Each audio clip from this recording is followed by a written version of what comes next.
ai është rasti ku tregohet hapur qëndrimi i qartë dhe i diferencuar në fakti i lëvizjes bashkë, domethënë se jo vetëm fakti që ne mbajmë qëndrime, se kjo na dallon nga të gjitha edhe faktorët e tjerë politik. Ne nuk është se mbajmë vetëm qëndrime, ne veprojmë për ta mbrojtur ato që është në interes publik.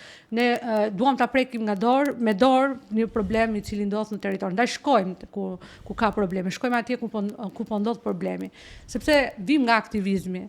Nuk vim domethënë se një ditë vendosëm të ishim politikan, nuk e shohim as angazhimin politik në termat e karrierës, e shohim në termat e kontributit që duhet japi njëri i ndërgjegjshëm, qytetari i ndërgjegjshëm për vendin e vet dhe e ka për detyrë çdo kush e kupton se ku është problemi dhe çfarë probleme ka vendi dhe si mundet ta ndryshojë.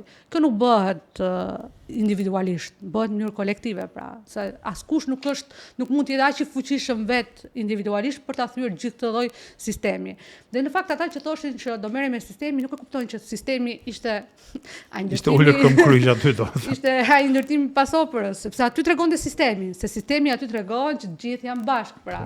Kështu që ose ishin ose nuk e kanë haberin, ose ishin pjesë e sistemit ose nuk e kanë haberin. Unë mendoj se kudo ku shpenzohen para marramendse për fushata elektorale ka diçka pas.